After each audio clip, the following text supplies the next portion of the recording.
¿Sí me escuchan? Ok, muy bien. Ya, thank you. Disculpe, ¿tiene el micrófono moderno? No se ve. Gracias. Ok, Dios les bendiga. Buenas tardes a todos. ¿Cómo se sienten este día? ¿Contentos? ¿Contentos de estar en la casa del Señor? No creo que hay mejor lugar que nos podamos encontrar, ¿verdad? Así es. Y pues bien, quiero dar gracias a Dios por esta oportunidad. Primero al Señor y a nuestro pastor Joel por darme la oportunidad de estar compartiendo con ustedes estos siguientes 3 domingos. Tengo una serie que la vamos a empezar el día de hoy sobre el área de las finanzas. La serie se llama Principios Financieros Bíblicos. ¿Okay?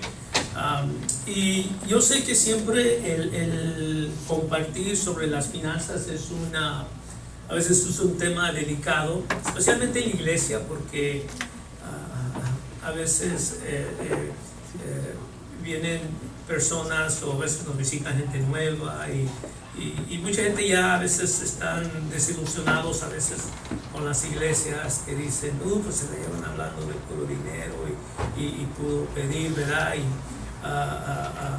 Yo les quiero decir y platicando con el pastor estamos, creo, en la misma página sobre este tema de que nosotros no queremos tocar el tema de las finanzas con la intención de manipular a la gente a dar, ¿verdad? Eso no se trata de eso, pero sí es un tema tan importante como muchos de los otros temas en la Biblia y creo que tenemos la obligación de hablar a la congregación y enseñarles sobre qué es lo que la Biblia nos enseña sobre las finanzas. ¿Sabía usted que en la Biblia hay más de 2.300 versículos que hablan de las finanzas? Entonces, si la Biblia lo habla, entonces yo creo que es un tema que se debe de tocar, ¿no? Jesucristo, en el tiempo que Él vivió sobre esta tierra y en sus 3 años de ministerio, Él habló mucho sobre la oración, habló mucho sobre la fe. Y ¿sabía usted que de esos 2 temas que él habló, tanto de la fe y de la oración combinado, habló 2 veces más de las finanzas que sobre esos temas? No que un tema sea más importante que el otro, pero yo creo que los temas son igual de importantes. Pero una de las razones por qué yo creo que Cristo habló tanto de las finanzas es porque cuando venimos a conocer al Señor, venimos a los caminos del Señor, a veces muchas áreas de nuestra vida son muy fáciles de entregárselas a Dios, pero a veces con la área que más batallamos entregarle a Dios es a veces con nuestra cartera, porque nos sentimos nosotros dueños de nuestro dinero y a veces nos cuesta. Y pues sabemos que cuando se toca este tema, los que han aprendido a darle esa área de Dios, esa área de su vida a Dios, y han visto cómo Dios les ha proveído y cómo les va mejor que cuando uno trata de hacer las cosas, pues a ellos no les molesta escuchar el tema, ¿no? Yo creo que el que nos molesta más son los que todavía batallamos con dar, o todavía batallamos entender estos principios, y es cuando nos molestamos. Pero es parte de todo el paquete, ¿no? Cuando le dimos a Dios nuestra vida, le dimos a Dios nuestra vida, le dimos a Dios nuestro tiempo, le dimos a Dios nuestra familia, nuestros hijos, nuestro matrimonio, y le dimos a Dios también todos nuestros bienes y todo nuestro dinero y todas nuestras cuentas bancarias. Todo se lo entregamos a Él, porque todo es de Él. Porque como enseña nuestro hermano Rick Warren, no se trata de mí, se trata de Él, y todo lo que somos es para Él, y todo lo que tenemos es para Él. Bien, entonces vamos a comenzar en esta noche. Vamos a hablar sobre estos 6 principios, pero desde ahorita le aclaro, antes que empiecen a leer unos ahí que tiene unos errores, y ahorita vamos a aclarar esos errores. Acuérdense que yo soy 8 y cuando meto la computadora mi español me falla, y como me confío con el corrector de la computadora, pues son palabras correctas, pero no son las palabras que quise usar. Entonces ahorita vamos a corregir. De estos 6 principios vamos a hablar 2 de ellos el día de hoy, 2 de ellos la semana que viene y 2 de ellos la semana después de esa, ¿ok? Y después a la siguiente semana de esa no voy a estar aquí porque me voy de Cancún a vacaciones. Digo, pero no a Cancún, a Mazatlán. Que ya estoy aprovechando mi nuevo riñón, que ahora sí puedo viajar. Ok, bien. Entonces, estos son los 6 principios que vamos a tocar. Ok, el primero vamos a hablar hoy sobre el fundamento de lo que es la buena mayordomía o administración, porque eso es lo que somos. Somos mayordomos, somos administradores de lo que es de Dios, ¿verdad? Y vamos a hablar de eso. Y luego también vamos a hablar de lo que es el trabajador diligente, ¿okay? Y ahorita vamos a explicar eso. Regresemos para atrás. La semana que viene vamos a hablar no del dado generoso. No crea que estoy hablando, porque yo sé que hay gente que le gusta jugar con los dados y apuestan, ¿verdad? Y todo eso. No estamos hablando de eso, ¿ok? Sino aquí era del dador, me falló la R, del dador generoso. Vamos a hablar de lo que es un dador generoso. Y luego el número 4 no es del orador, aunque sí debemos de orar, pero aquí es del obrador sabio, ¿ok? So, para aclarar eso bien. Y luego del deudor cuidadoso. Y aquí vamos a hablar un poquito de las deudas y cómo debemos de cuidar las deudas, porque no hay cosa más fea que trabajar toda la semana o las 2 semanas o el mes y que te llegue tu cheque y ningún penny es tuyo porque lo debes todo, ¿verdad? Eso sí es frustrante, ¿no? Entonces vamos a hablar de eso y luego vamos a hablar del consumidor prudente, ¿ok? Estos son los principios que vamos a tratar. Pero vamos a entrar con el primer principio, que es lo que es, y perdón, es que no les hice un bosquejo, pero los que quieren tomar nota o si no después se lo puedo dar yo mis apuntes, ¿sí? Pero ya corregidos para que no vaya a haber malentendidos. Vamos a hablar del fundamento de una buena mayordomía. Y ahí abajo dice, es uno que cultiva una mentalidad de mayordomía. Ok, vamos a explicar qué es la mayordomía, qué es ser un buen mayordomo cuando hablamos de las finanzas o de los bienes en nuestra vida. Bueno, primero es entender en nuestro corazón y en nuestra mente, entender que Dios es el creador de todo. Todos estamos de acuerdo, ¿verdad? La Biblia dice, en el principio creó Dios los cielos y la tierra. Todo lo que existe ha sido creado por Dios, ¿ok? Entonces, si entendemos primero este principio muy básico de que Dios es el creador de todos, si vamos al siguiente, vamos a entender esto que es muy importante, que Dios es dueño de todo. Él es el dueño. Nada nos corresponde a nosotros. Yo sé que tenemos muchos el concepto de pues que yo sé que he trabajado duro, yo sé que me he esforzado, esto yo lo obtuve con el sudor de mi cabeza y tú te sientes que eres dueño de eso. Pero déjeme aclararle bien, nada es de nosotros, nada es. Y lo sabemos porque el día que nos moramos, ¿qué nos vamos a llevar con nosotros? Nada, absolutamente, ni los zapatos. Yo no sé si ustedes sabían que cuando entierran a la persona, cuando los ponen en el ataúd, los ponen sin zapatos. ¿Sabía usted eso? Ni los zapatos se llevan, nada. Todo es de Dios. Dios es dueño de todo. Bien, si entendemos que Dios es dueño de todo, entonces, bueno, vamos a aclararlo bien con unos versículos. ¿Qué dice Ageo 2:8? Mía es la plata y mío es el oro, afirma el Señor Todopoderoso. Él es el dueño de todo el dinero, Él es el dueño de todo el oro y la plata. El Salmo 50:10 nos dice, pues míos son los animales del bosque y mío también el ganado de los cerros. Si uno viene en un ambiente donde a lo mejor lo que es para ellos los bienes no es dinero en dólar o en peso, pero es ganado o es, ¿cómo se dice? Animales o algo así. Dios aclaró que aún todo eso es de Él. Salmo 24:1 dice, del Señor es la tierra y todo cuanto haya en ella, todo lo que hay en ella, y el mundo y cuantos lo habitan. ¿Okay? Todo es de Dios. Eso queda claro, ¿verdad? Él es el creador de todo, y todo es de Él. Entonces es importante entender esto para entender este concepto. Vamos a ello. Y ahorita se lo voy a explicar. Todos aquí somos fideicomisarios. ¿Saben ustedes lo que es un fideicomisario? Bueno, ya lo aprendí este término en español. En inglés le llamamos un trustee. ¿Okay? Aquí voy a hacer un pause sobre algo que a lo mejor usted dirá, pues no tiene nada que ver eso con la iglesia o con Dios o con lo espiritual, pero se lo voy a aclarar. Yo no sé si ustedes le han dicho, le han platicado que los que tenemos bienes, tienes una casa o un carro, o tienes dinero guardado en el banco, especialmente cuando uno tiene bienes, le han hablado sobre la importancia de hacer un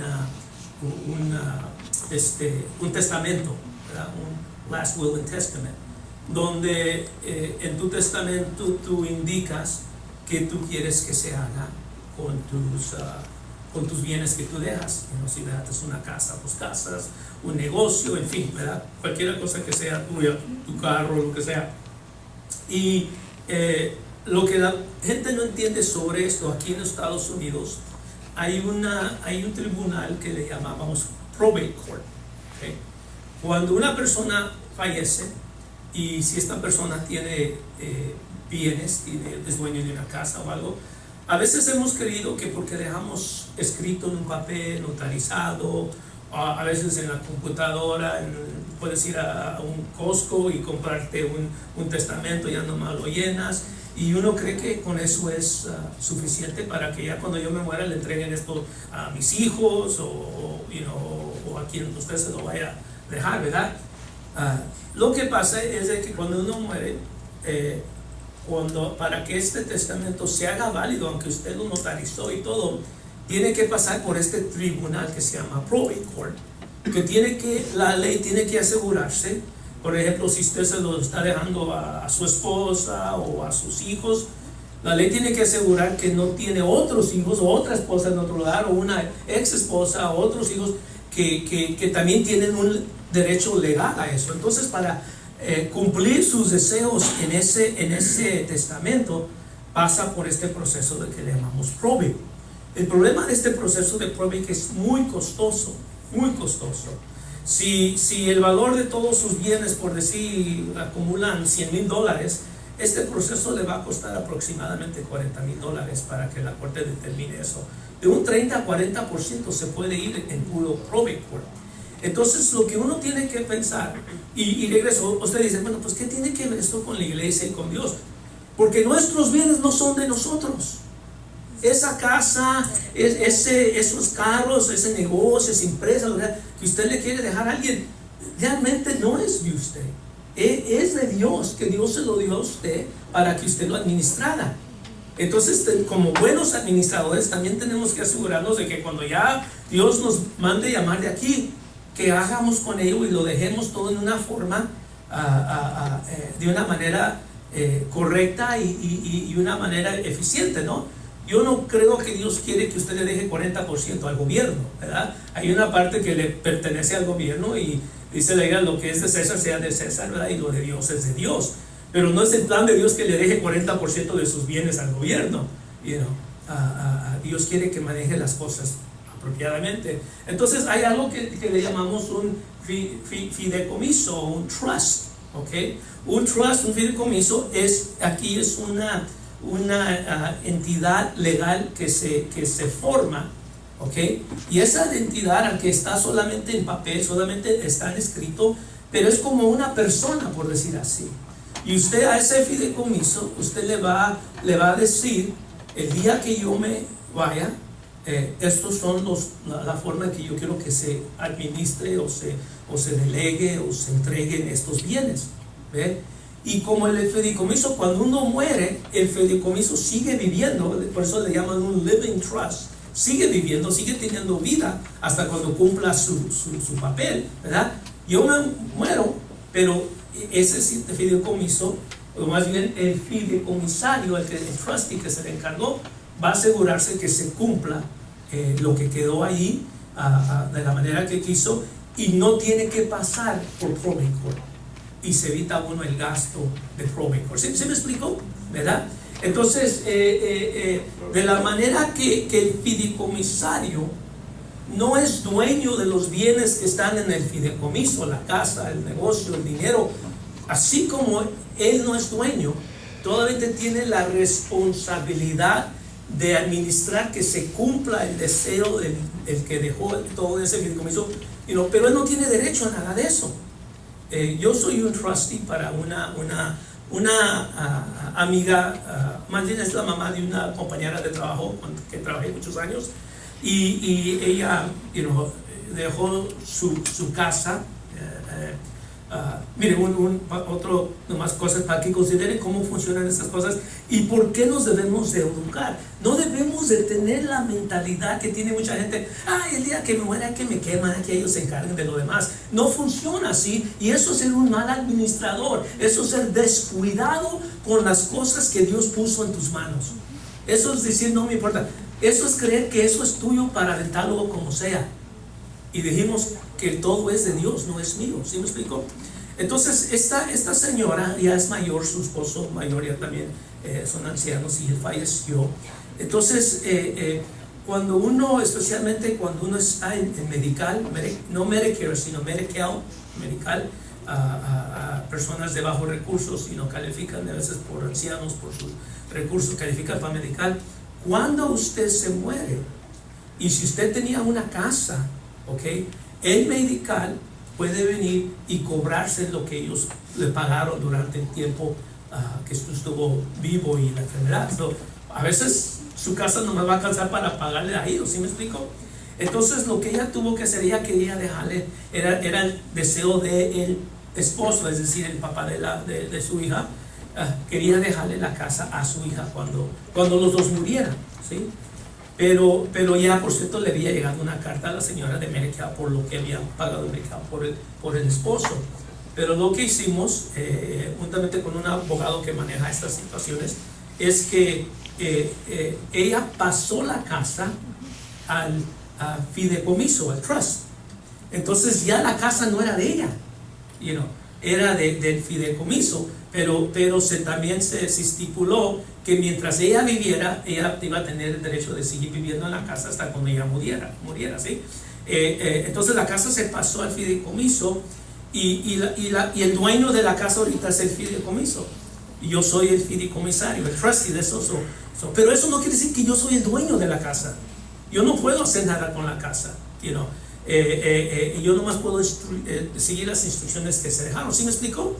Entonces el día que ella muera, entonces yo ya tengo el derecho legal de poder vender la casa, y entonces ya vender la casa o pasarle la casa a la hija, y todo se hizo legalmente, y Medi-Cal no se pudo cobrar ese dinero, y era para proteger ese bien. ¿Sí me explico cómo se manejan estas cosas? Bueno, es mucho más que todo eso, pero no le quería dar la idea de cómo trabaja un trust o un fideicomiso, donde el fideicomisario, the trustee, no es dueño de nada de lo que está ahí, y yo no puedo hacer lo que yo quiera. Yo tengo instrucciones muy claras sobre qué se va a hacer y cuándo se va a hacer, y si la hija no está viva en ese tiempo, entonces se le va a ir a los nietos, y ya me dio los porcentajes. ¿Sí me explico? Eso es como se hace.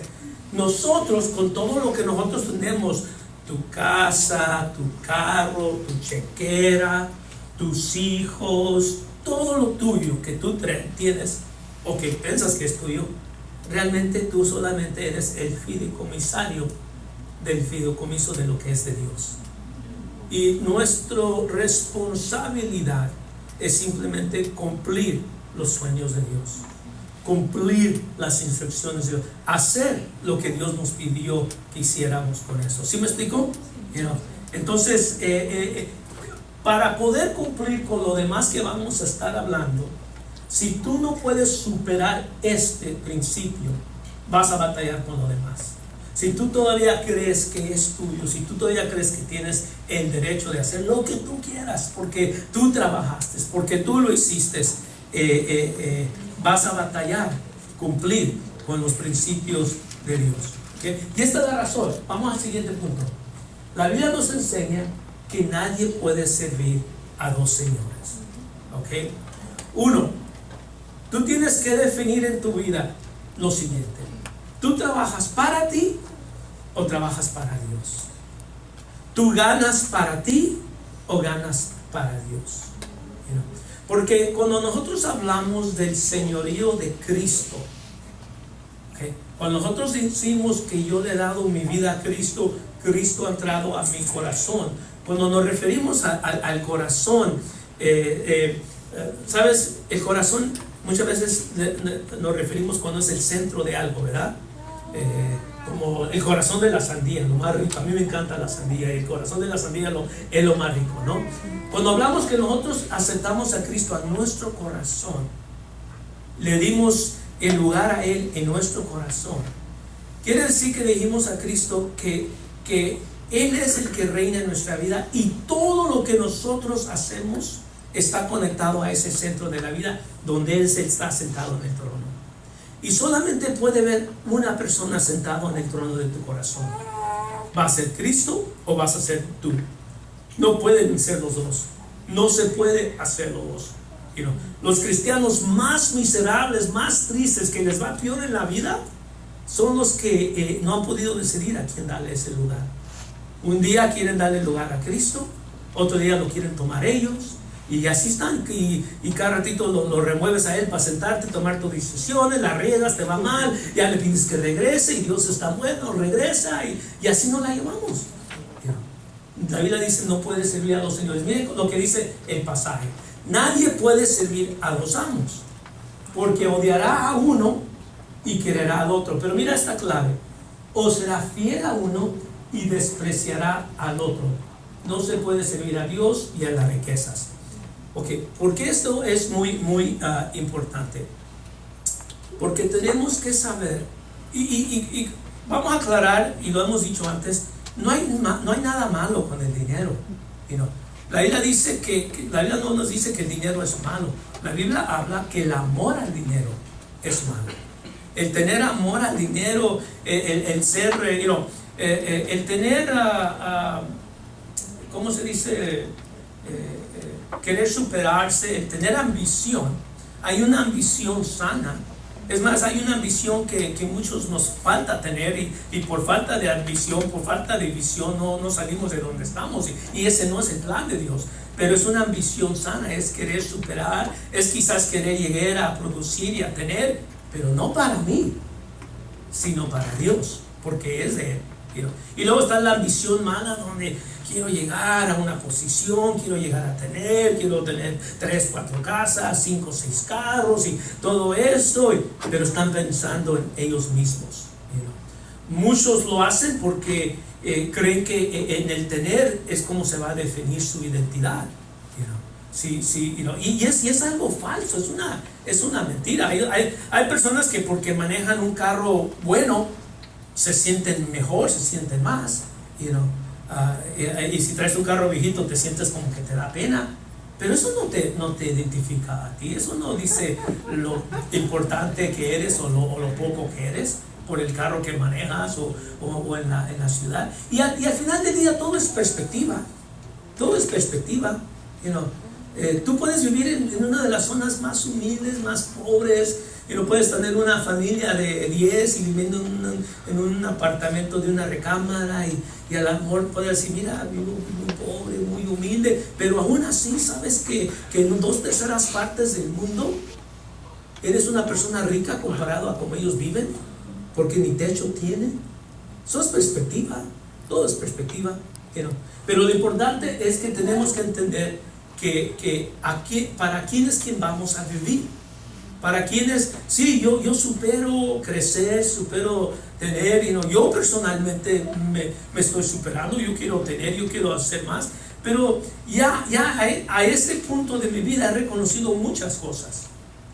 Y ahorita lo que yo quiero hacer, claro, quiero vivir una vida modesta, antes pensaba yo no quiero sacar un BMW, y no quiero tener esto, lo otro, pero ahora digo yo, si puedo tener un carro que me va a costar $10,000, y me va a llevar y traer, y va a estar igual de dependible que el BMW que me va a costar $40,000. ¿Para qué voy a gastar más dinero en ese carro? Claro, si es para impresionar y si es para alimentar mi ego y si es para querer sentirme que soy algo muy importante, pues lo voy a poder justificar. Pero si mi mente es servirle a Él, es hacer para Él, para que Él use mis talentos y las habilidades que Él me ha dado, entonces eso no me va a importar. ¿Sí me explico? Va a cambiar mi manera de pensar. Porque fíjate por qué es importante tener. Vamos al siguiente versículo. Y fíjate lo que no, se me pasó. ¿Dónde estaba? No, tiene razón. Actually, go back. No, ahí está bien. Vamos a leer este verso. Fíjense lo que este versículo dice. Si son fieles en las cosas pequeñas, ¿ok? Y a mí me ha pasado esto, fíjate, yo en un tiempo, se lo voy a confesar, yo batallaba con el diezmo, ¿ok? Y no era que, no batallaba porque era codo o porque no quería darle a Dios, batallaba porque en el diezmo hay un acto de fe, hay una fe que a veces tienes que tomar, porque es fe ser fiel en tu diezmo cuando tú sacas tus cuentas y no te alcanza y dices tú, ¿cómo le voy a dar un diezmo a Dios y no voy a poder pagar esto? Y yo equivocadamente hacía tratos con Dios. Yo decía, Señor, pues préstame lo del diezmo y en 2-3 meses te empiezo a pagar y hacía eso. Y es que no se trata de eso, no es como una, ¿cómo le decimos? Como en una unión uno paga dues, ¿sí? Como una cuota, ¿verdad? No es como una cuota para ser miembros de aquí, de Encuentro de Amor y Amistad, ¿no? Para que tú seas un miembro, pues esta es tu cuota, 10%. No es eso, no es una cuota. Por eso no se trata de hablar con Dios y Señor, no te lo doy ahorita, pero te doy para el mes que viene. No se trata de eso. Es más, Dios no necesita nuestro diezmo. Bueno, más bien no es nuestro diezmo, es Él, ¿verdad? Pero Dios no lo necesita. Lo que Dios nos quiere enseñar es confiar en Él, depender en Él, tener fe en Él. ¿Sabes? Por eso los cristianos no creemos en la lotería, porque la lotería no depende de Dios, la lotería depende de la suerte. Aunque muchos compran su boleto y hasta ahora hasta le echan agua bendita y toda la cosa, ¿verdad? Pero no se trata de confiar en la suerte, se trata de tener fe que Dios va a suplir lo que Él ha dicho. Él dijo, me acuerdo una vez, Chuck Smith, que fue el fundador de las iglesias de Calvary Chapel, que no sé, algunos han escuchado de ellos. Una vez él tenía una necesidad económica muy fuerte y lo tenía preocupado y pensaba, ¿y cómo le voy a hacer para sacar este dinero? Y oraba a Dios y Señor, yo sé, tú vas a suplir, pero es interesante cómo le pedimos a Dios y le oramos, pero aún nos seguimos preocupando, ¿verdad? Porque hay dudas, a veces dudamos, ¿verdad? Y pues él estaba bien preocupado orando y eso recibe una llamada de un amigo y el amigo le dice, hey, Chuck, ¿qué tal? ¿Cómo estás? Y él le dice, pues aquí dice muy preocupado, dice, sabes que tengo esta deuda y se me va a vencer, la tengo que pagar, no sé de dónde voy a sacar. El amigo le dice, Chuck, no te preocupes, hoy mismo yo escribo un cheque y yo te lo mando, te lo echo en el correo hoy mismo, ya para mañana pasado lo tienes. No, pues se le quitó un peso de encima a Chuck, queda bien contento y, ay, gracias Señor, yo sabía que tú ibas a suplir y todo. Y va a contarle a la esposa. Y con la esposa ya bien diferente, ya bien contento, mira que hablé con tal persona y me dijo que va a escribir el cheque, me lo va a mandar y fíjate, gracias a Dios. Y la esposa nomás se le queda viendo a Chuck, dice, ¿y ya tienes el cheque en la mano? Dice, no, pero él dijo que me lo va a mandar y sabes que tiene fondos. No, pues yo sé, yo lo conozco, yo confío en él, yo sé si él dijo que me lo va. Y le dice, pues qué triste, ¿no? Que la palabra de un hombre te puede quitar el peso más fácil que la palabra de Dios, porque Dios ya te había dicho que te iba a suplir. Y cómo es las cosas así, ¿no? Confiamos más, que alguien nos diga, oh, no te preocupes, yo te voy a mandar el dinero, y ay, gracias Señor, y todo. Que Dios nos dijo que Él va a suplir. Y cuando a veces tratamos del diezmo y del darle a Dios, Esto es lo que Dios está queriendo formar, esa fe en Él. Dios no nomás nos quiere dar fe para sanarnos físicamente, para hacer cosas en nuestra vida, cambiar áreas en nuestra vida, pero también quiere que tengamos fe que Él es el que nos suple, que Él es, si le somos fiel, Él nos va a suplir. ¿Sí me explico? ¿Okay? Entonces, a veces Dios tiene planes muy grandes para nosotros. A veces Dios tiene planes enormes, que a veces esos planes involucran finanzas y administrar esas finanzas. Pero por eso a veces Dios nos quiere enseñar a ser fiel en lo pequeño. Si tú recibes $3,000 al mes y no le puedes dar $300 o regresarle $300 a Dios, ¿tú crees que si recibes $10,000 al mes, lo vas a poder dar los 1,000? Aunque digas tú que sí, vas a luchar con eso. ¿Ves? Entonces Dios nos quiere enseñar a ser fieles. ¿Pero por qué? Porque fíjate, si son fieles en las cosas pequeñas, serán fieles en las grandes. Pero si son deshonestos en las cosas pequeñas, no actuarán con honradez en las responsabilidades más grandes. Entonces, aquí está la clave. Si no son confiables con las riquezas mundanas, si no le puedes ser fiel a Dios con lo que tenemos aquí, ¿quién les confiará las verdaderas riquezas del cielo? Porque acuérdate que como cristianos, nuestro trabajo no necesariamente vamos a recibir la recompensa en esa vida. La mayoría de nuestra recompensa va a ser en la eternidad. Y cuando tú estás obrando para Dios, tú estás trabajando, tú estás haciendo cosas para Dios y todo, tú no estás tanto pensando en ser recompensado aquí.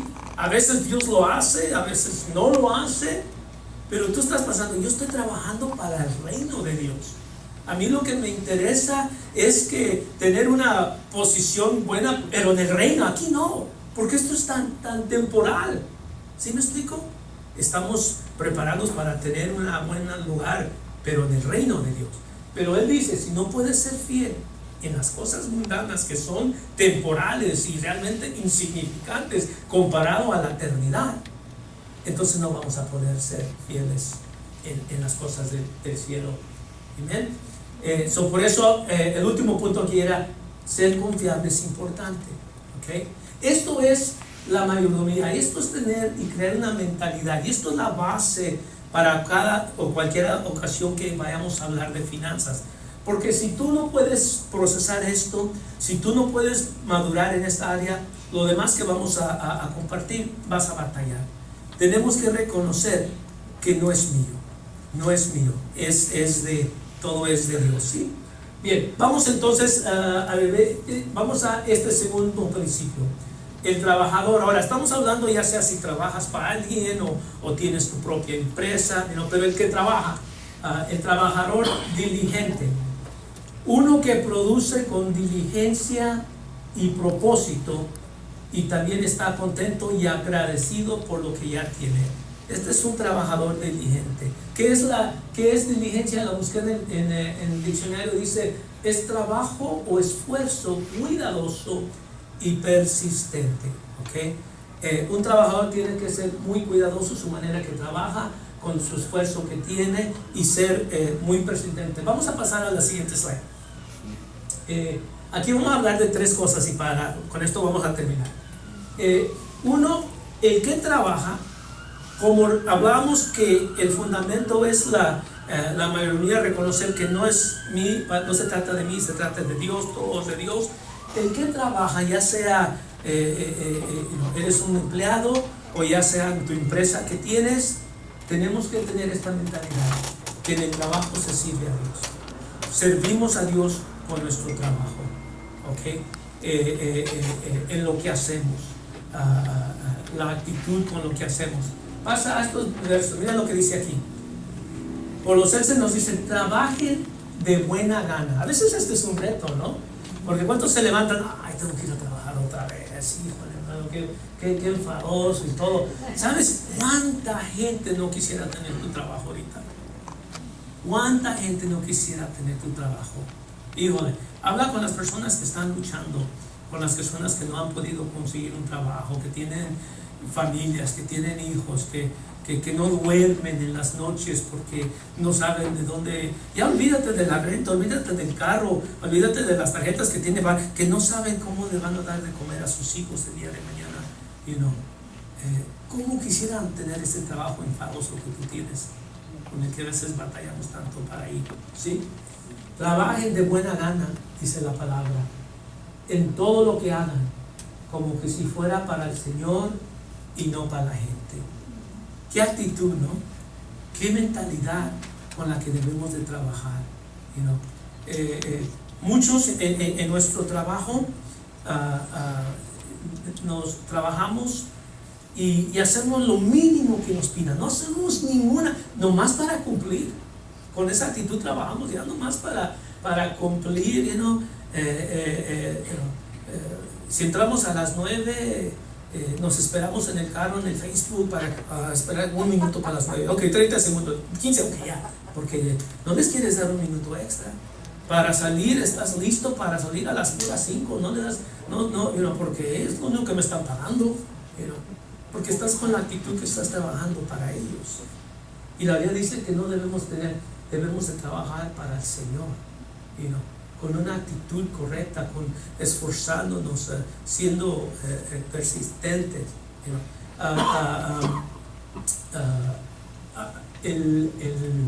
El jueves, yo tengo aparte de tener mi propia empresa de contabilidad y de impuestos, me ofrecieron un trabajo que tomé porque gracias a Dios es un buen trabajo. Es una iglesia luterana que tienen una escuela y me contrataron para reestructurar todo su sistema de contabilidad, y mi trabajo realmente es nomás la contabilidad, es todo lo que me están pidiendo, y como soy salario tengo mucha flexibilidad en cuanto al tiempo. Yo puedo nomás enfocarme en eso y terminar mi trabajo y tener la libertad de irme antes o lo que sea. Pero me llama la atención. Nunca he trabajado en un ambiente donde son puros niños, y son niños de 3 años hasta el grado 8, y me gusta salir y nomás verlos jugar. Es un ambiente muy diferente de trabajar con adultos, ¿no? Y me dicen Mr. George y así, ¿verdad? Entonces, a veces conocí a la directora de lo que es la preschool de los niños de 3, 4 y 5, y le ayudé a implementar un sistema, porque como los papás tienen que firmar cuando lo recogen, le establecí un sistema donde lo hacen en el iPad y más fácil toda la cosa. Entonces estaba muy contenta, muy agradecida, y me dio una tarjeta el jueves y me dio hasta un certificado de $25 a Red Lobster. Está bien, ¿verdad? Pero me puso ahí, me dice: Jorge, dice, gracias, dice que haces más allá de lo que está dentro de dentro de mi responsabilidad. No lo digo por hablar yo de mí, pero a lo que yo me refiero es de que eso es dar buen testimonio. Eso Cristo nos dijo: el que te pide una mía, camina 2.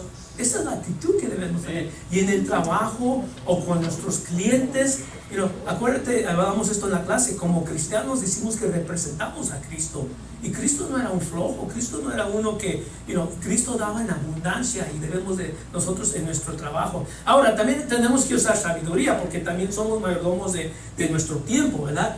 Y no puedes estar ayudando a todos los demás, que lo que es tu responsabilidad la descuidas y después te corren porque no hiciste lo tuyo, ¿verdad? Pues ahí también, pero a lo que yo me refiero, no seamos egoístas. Tener la mentalidad de que nuestro trabajo no es para la gente, nuestro trabajo es para Cristo, ¿ok? Y luego, fíjate, él hablaba aquí en Efesios, Pablo, a los esclavos, pero se puede referir a cualquiera persona que trabaja para alguien, que tiene un jefe. Esclavos o empleados, obedezcan a sus amos o a sus jefes terrenales con profundo respeto y amor, ¿ok? Y yo sé que algunos aquí nos hemos encontrado con jefes groseros que son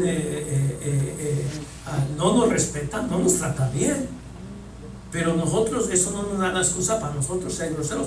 porque somos, antes de ser empleados, somos cristianos, ¿sí? Y cuidado el ejemplo que demos, ¿ok? Ni con esto digo que vas a dejar que te pisoteen, pero tenemos que pedir primero sabiduría de Dios, y para todo hay un proceso. Y yo me ha tocado gente con que yo he trabajado que son muy sangrones, que yo creo nunca me han tratado y les caigo gordo, y yo les sigo sonriendo, les hablo bien como a toda persona, y al rato me aceptan y hasta se hacen buenos amigos míos. De veras, es increíble lo que una sonrisa puede hacer, una buena palabra. Tratemos, obedezcan a sus amos terrenales con profundo y respeto amor. Sírvanos con sinceridad, tal como sirven a Cristo. Sírvanos con sinceridad. ¿Sabe qué es esto? Esto es las personas, los cristianos, que está el jefe en el cuarto o en la oficina, y ahí estás trabajando bien enfocado, ¿verdad? Y ya nomás se va el jefe. Ya recorres el teléfono, le hablas al amigo, a la amiga, ya sacas en Facebook, ya sacas en Twitter, en Instagram, y nomás regresa el jefe, ya está. Eso no es ser sincero, ¿sí? Eso no es ser sincero, porque no está tu jefe ahí, pero no estás sirviendo a tu jefe, estás sirviendo a Cristo, y Cristo está ahí. Por eso nos habla, sírvanos con sinceridad, tal como sirvieran a Cristo.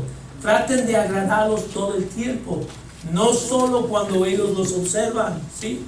No solo cuando tu jefe, porque lo está haciendo para Cristo. Como esclavos de Cristo, hagan la voluntad de Dios con todo el corazón. ¿Entendemos esto? La actitud del trabajador que debe entender. Vamos a la siguiente. 1. El trabajador diligente con agradecimiento reconoce de dónde realmente vienen los ingresos. No vienen de tu jefe. No vienen de tu trabajo. No vienen. Vamos a este verso. Acuérdate del Señor tu Dios. Él es quien te da las fuerzas para obtener riquezas. Yo lo aprendí esto personalmente cuando mis riñones fallaron. Yo tenía un muy buen trabajo. Yo no te voy a decir, tenía rico, tenía muchas casas y mucho carro, no, pero vivía muy cómodamente, tenía buenas reservas en mis ahorros.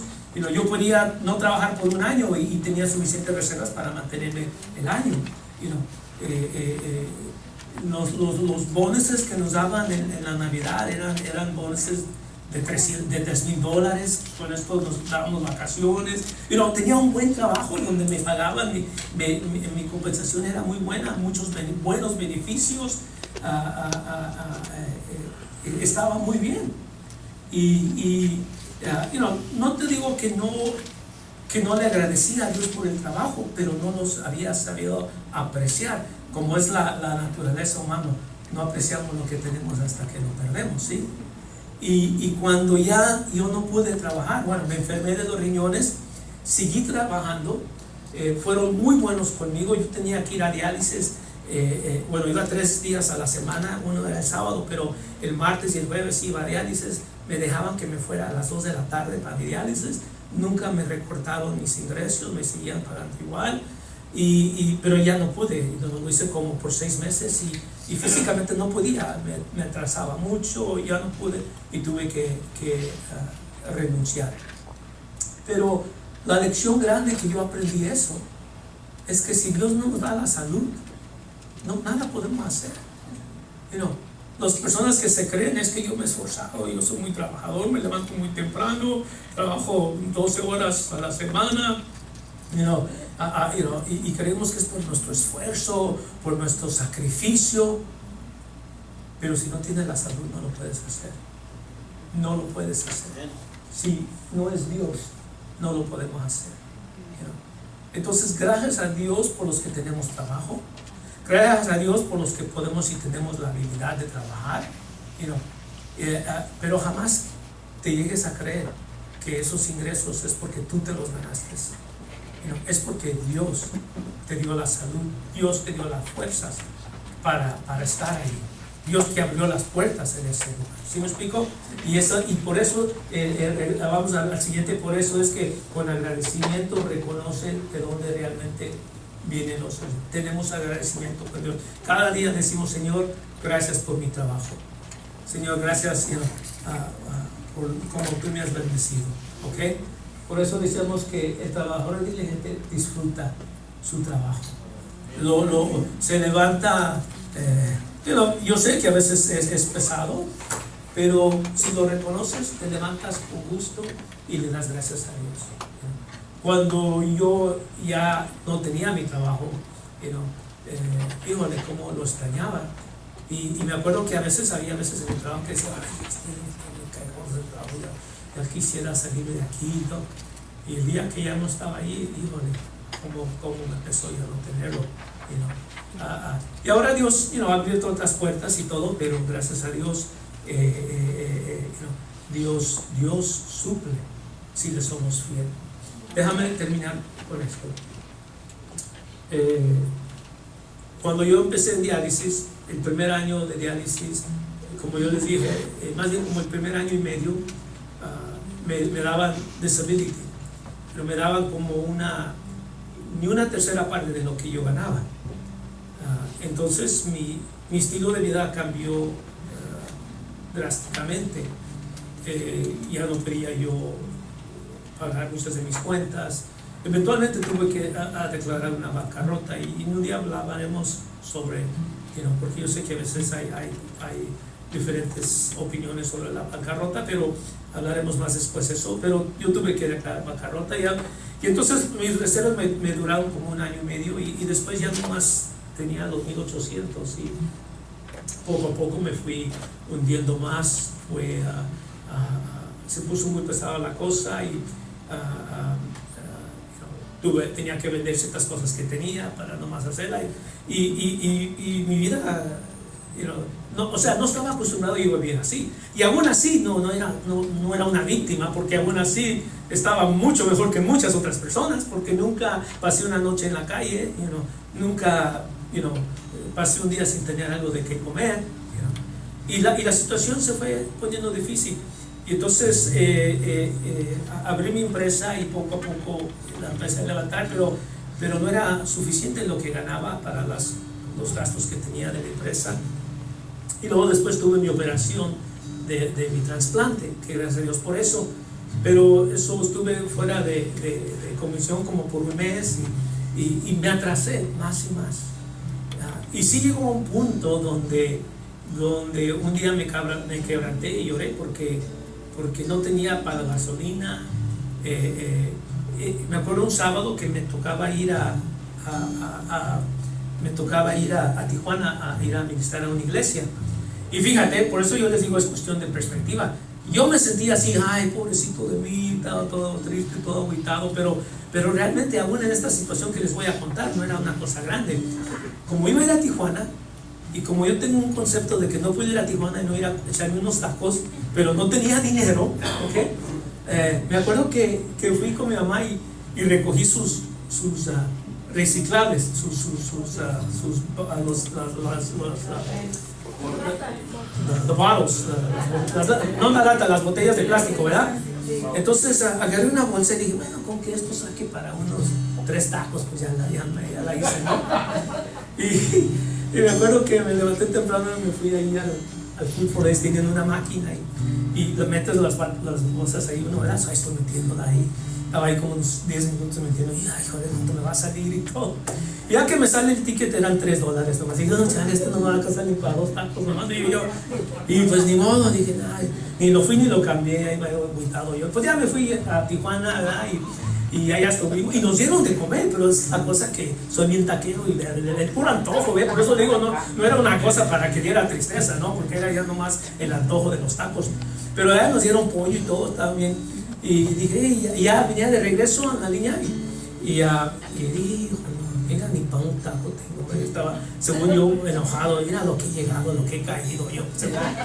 Y luego de pura chiripada, no sé, los que a veces van por la línea que pasan que con los churros y que con la nieve, y yo nada podía comprar, porque después me arrepentí de no haber feriado en los $3, a lo menos unos churros, ¿verdad?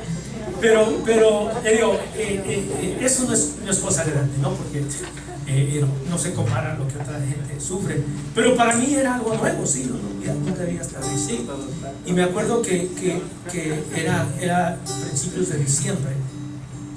Y para esto, mis entradas eran $1,800 que me daban de disability. Ganaba como unos 1,400 de mis clientes, pero todos iban lo que tenía que pagar de la renta de la oficina, de los biles, de una persona que me ayudaba. Eso se quedaba ahí, y eran nomás 1,800. Y saqué cuentas, y como me había atrasado en estos meses en pagos, yo saqué una cuenta de lo que yo iba a necesitar. Porque mi plan decía yo, ay, cómo quisiera terminar el año bien y salir de esto, ¿verdad? Y saqué las cuentas. Y para pagar lo que estaba atrasado y pagar y poder estar al día para antes de que se acabara el año, necesitaba más de $10,000 y nomás tenía una entrada de 1,800, ¿verdad?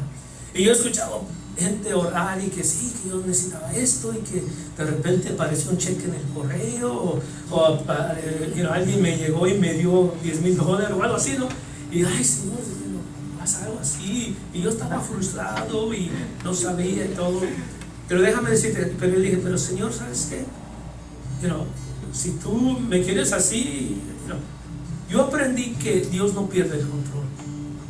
Y aunque haya cosas que estén fuera de mi control, Dios está en control. Y aún de mis finanzas, de mis situaciones económicas. Y yo dije, Señor, y si nadie me llega a condenar, no hay problema. Yo sé que tú vas a cuidar de mí. Y déjame decirte, eso fue en diciembre. Para mediados de febrero,